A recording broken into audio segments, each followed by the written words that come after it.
عمرك تخيلت في أبعد أحلامك وطموحاتك إن أي حاجة تلمسها تتحول فورا لذهب؟ ده حصل مرة في الأساطير الإغريقية. ملك بقى عنده القدرة إنه يحول أي حاجة حواليه لذهب خالص. بس يا ترى هل دي حاجة ممكن تسعدك؟ ولا هتكون لعنة عليك؟ كان الكلام من فضة دلوقتي أصبح ذهب. الملك مايدس حاكم مدينة فيرجيا. بعض الروايات المذكورة عنه إنه اتجوز بنت أجامemnon، الملك المشهور في حكاية طروادة وأخيل. عمه مايدس كان من غير أي هبة أو أي حاجة من الآلهة غني جدا، قصور تلاقي، جناين خيالية تلاقي، أي حاجة أغلى من شرعك كله هي مجرد قطعة أثاث بالنسبة له. وكان عنده بنت جميلة جدا صغيرة، بس على الرغم من حبه ليها فهو كان بيحب ثروته أكتر. كان عم دهب بتاع الإغريق، يحب يقعد كده يلمع ويعد عملاته الذهبية وثروته، يملى البانيو وياخد غطس فيها، ينام على مراتب من ثروته، عم دهب حرفيا. في يوم الإله دايناسوس عدى على مملكة مايدس.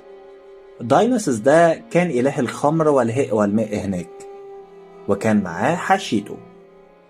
واحد من حشيته كان مخلوق من نوع السيتر، نص إنسان ونص معزة، شبه الإله بان كده.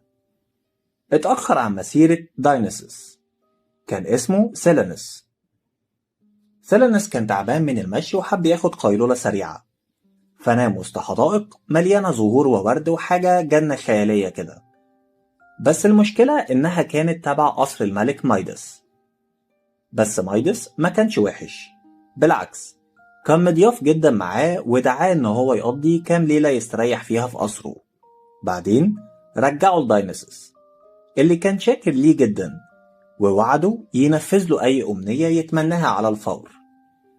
مايدس قعد يفكر شوية، هو ملوش أمنيات تتحقق لأنه عنده كل حاجة أي حد يحلم بيها، بس حبه للثروة كان عميق.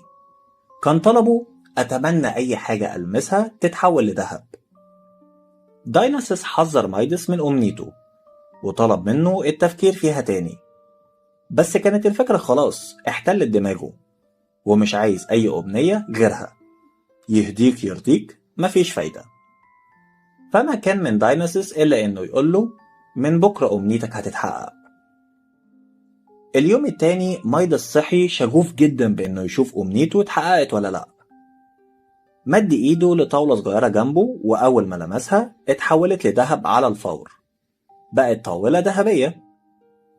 فرح جدا والموضوع اتحول لهوس. لمس السجادة، الحمام، الستاير، الكراسي، كل حاجة حواليه. فضل يلمس فيهم وبيتحولوا لذهب لحد ما أوضته بقت مكونة من الذهب الخالص.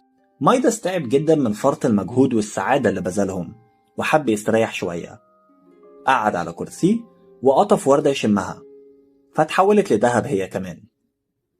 فكر في نفسه كده وهو محبط، مش مشكلة، هبقى استخلص منها العطر بعدين.